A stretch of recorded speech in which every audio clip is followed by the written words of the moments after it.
కిషన్ రెడ్డి ఈరోజు బాధ్యతలు తీసుకున్నారు. ఆయన మనతోనే ఉన్నారు. ఆయన అడుగుదాం. కిషన్ రెడ్డి గారు ఈరోజు కేంద్ర బొగ్గు గనుల శాఖ మంత్రిగా మీరు బాధ్యతలు స్వీకరించారు. What is your target, immediate action plan? ఇమీడియట్గా ఈరోజు వచ్చే వారం రోజుల పాటు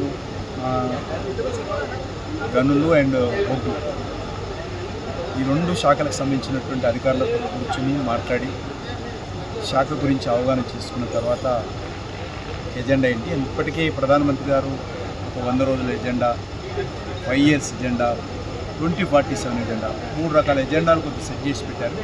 అవన్నీ నేను ఇంకా చదవాలి. ఇప్పుడే జస్ట్ ఛార్జ్ తీసుకున్నాను కాబట్టి కొంత ఏ రకంగా ఎజెండా పెట్టుకొని ముందుకెళ్ళాలి. ఒకటే, దేశంలో ఈ ఖనిజ సంపద ఎత్తున్నదో ఇంకా అనేక ప్రాంతాల్లో కూడా బయటికి తీయాల్సిన అవసరం ఉంది. అనేక వస్తువులు మనము రా మెటీరియల్ కావచ్చు, ఇతర వస్తువులు కావచ్చు, ఇతర దేశాల నుంచి దిగుమతి చేసుకుంటున్నాం. దాన్ని తగ్గించి మన దేశంలో ఉన్నటువంటి ఖనిజ సంపద బయటికి తీసి దేశంలో మరి ఉపాధి అవకాశాలు మెరుగుపరచాలి. అదేవిధంగా బొగ్గును కూడా చాలా పెద్ద ఎత్తున మనం దిగుమతి చేసుకుంటున్నాం. దాన్ని కూడా తగ్గించి మన డొమెస్టిక్, మన దేశంలోనే బొగ్గు ఉత్పత్తిని పెంచాల్సిన అవసరం ఉంది. రానున్న రోజుల్లో చాలా డిమాండ్ పెరుగుతుంది. విద్యుత్తు లేకుండా ఈరోజు ఏ ఇల్లు కానీ, ఏ వ్యక్తి కానీ, ఏ వ్యవస్థ కానీ ఏది కూడా ముందుకెళ్ళే పరిస్థితి లేదు. విద్యుత్తు కావాలి అంటే ఈరోజు మనకు ప్రధానంగా బొగ్గు కావాలి.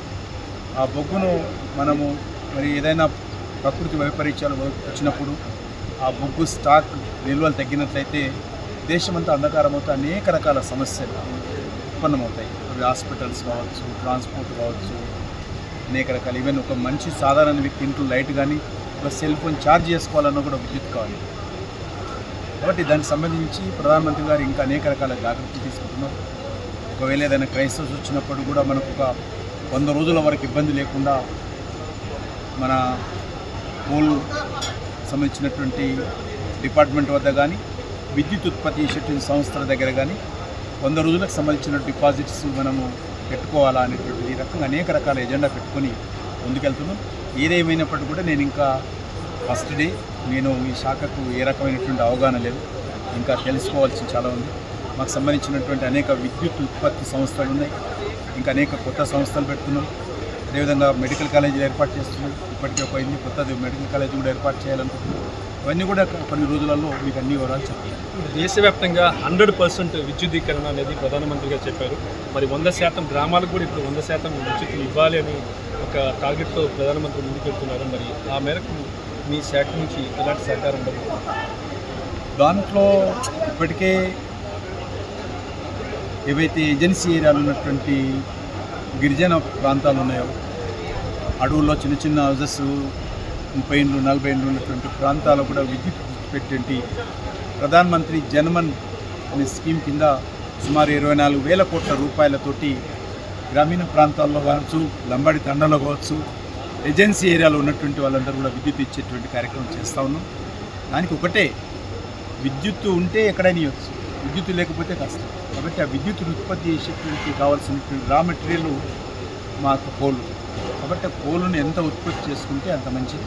2, విదేశాల నుంచి తెచ్చే దిగుమతి కోల్ ఇంపోర్ట్ తగ్గించాలి, మన డొమెస్టిక్ ప్రొడక్షన్ పెంచుకోవాలి. ఇదే మేజర్ ఎజెండా. ఇక మోడీ గారి క్యాబినెట్లో మీరు 2వసారి కేంద్ర మంత్రి, అందులోనూ ఈసారి చాలా కీలకమైన 2 శాఖలు మీరు ఇచ్చారు, కోల్ అండ్ మైన్స్.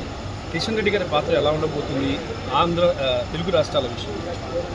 తప్పకుండా తెలుగు రాష్ట్రాలకు సంబంధించి గతంలో కూడా నేను గత 5 సంవత్సరాలు కూడా ఏ అవసరం ఉన్నా కూడా వారికి సంబంధించినటువంటి అనేక విషయాలు ముందుకు వచ్చి చేశాను. ఉదాహరణకు తెలంగాణ విషయంలో నేను గత కాన్సన్ట్రేషన్ చేశాను.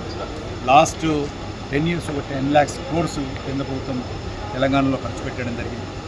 అవి నేషనల్ హైవేస్ కావచ్చు, రైల్వేస్ కావచ్చు, వెల్ఫేర్ యాక్టివిటీ కావచ్చు, లేకపోతే ఇతర ప్రాజెక్టులు కావచ్చు, రీసెర్చ్ ఇన్స్టిట్యూషన్స్ కావచ్చు, లేకపోతే హాస్పిటల్స్ కావచ్చు, ఎయిమ్స్ హాస్పిటల్ కావచ్చు, ఇవన్నీ కూడా. కాబట్టి రానున్న రోజుల్లో కూడా ఇదే స్పీడ్తో మా యొక్క ఉభయ తెలుగు రాష్ట్రాల అభివృద్ధి కోసం కూడా అన్ని రకాలుగా కలిసికట్టుగా పనిచేస్తాం. ఆంధ్రప్రదేశ్లో ఇప్పుడు మీరు సర్కార్లో ఉన్నారు, అక్కడ కూడా మరి ఆంధ్రప్రదేశ్ కోసం ప్రత్యేకంగా, ఎందుకంటే గత 5 ఏళ్లలో ఆంధ్రప్రదేశ్లో ఎటువంటి అభివృద్ధి జరగలేదు కాబట్టి ఇప్పుడు అభివృద్ధికరమైన ప్రాజెక్టు ముందుకు వెళ్ళగలుగుతారు. కేంద్ర ప్రభుత్వము అనేక రకాలుగా గత 10 సంవత్సరాలుగా అవి టెక్నికల్ ఇన్స్టిట్యూట్ కావచ్చు, ఐఐటీస్ కావచ్చు, అనేక రకాల రీసెర్చ్ సెంటర్స్ కావచ్చు, చాలా ఇన్స్టిట్యూట్స్, ఈవెన్ సెంట్రల్ యూనివర్సిటీ అనంతపురంలో సెంట్రల్ యూనివర్సిటీ కావచ్చు, అనేకమైనటువంటి సంస్థలు ప్రారంభించాము.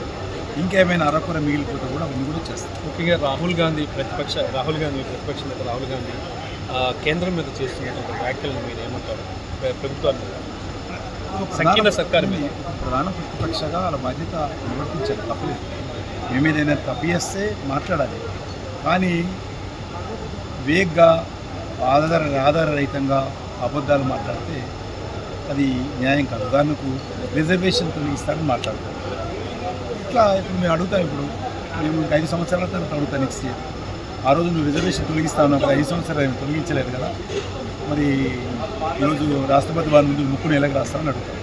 కాబట్టి మాట్లాడాలి, నిర్మాణాత్మకంగా ఉండాలి. ఎలక్షన్స్ అయిపోయింది, అందరం కలిసి రాజకీయాలకు అతీతంగా ఈ దేశాన్ని ముందుకు తీసుకెళ్ళాలి.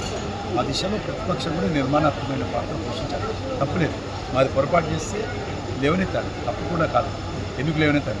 మమ్మల్ని పొగడాల్సిన అవసరం లేదు, విమర్శించు, కానీ నిర్మాణాత్మకంగా ఉండాలి విమర్శ. ఇప్పుడు మూడోసారి మీకు అధికారం ఇచ్చారు కేంద్రంలో, 2 సార్లు చేశారు, మూడోసారి హై ఎక్స్పెక్టేషన్స్ కేంద్రం మీద. మరి ఆ ఎక్స్పెక్టేషన్స్ మీరు రీచ్ అవ్వగలుగుతారా? నేను చెప్పాను కదా, సంకల్ప పత్రం పెడితే ఏం చేసామో చెప్తాము, అవి చేస్తాం. తప్పు మేనిఫెస్టో ప్రజలకు అదే సంకల్పపత్రం, మేనిఫెస్టో అన్నది సంకల్ప పత్రం ఇచ్చాము. అందులో ఉన్నటువంటి తూచా తప్పకుండా 100% చేస్తాం. ఇది పరిస్థితి. ఇక దేశవ్యాప్తంగా కూడా అభివృద్ధి విషయంలో కృషి చేస్తాము, అలాగే తెలుగు రాష్ట్రాలకు ప్రత్యేక దృష్టి సారిస్తామని చెప్పేసి చెప్తున్నారు. అలాగే ప్రతిపక్ష పార్టీలు చేసే విమర్శలు నిర్మాణాత్మకంగా ఉండాలని కేంద్ర మంత్రి కిషన్ రెడ్డి చెబుతున్నారు. రామకృష్ణ, RTV, న్యూఢిల్లీ. మరిన్ని వీడియోస్ కోసం ఛానల్ ని సబ్స్క్రైబ్ చేయండి, లేటెస్ట్ అప్డేట్స్ కోసం వాట్సాప్ ఛానల్ ని ఫాలో చేయండి, అండ్ లింక్ డిస్క్రిప్షన్ లో ఉంది.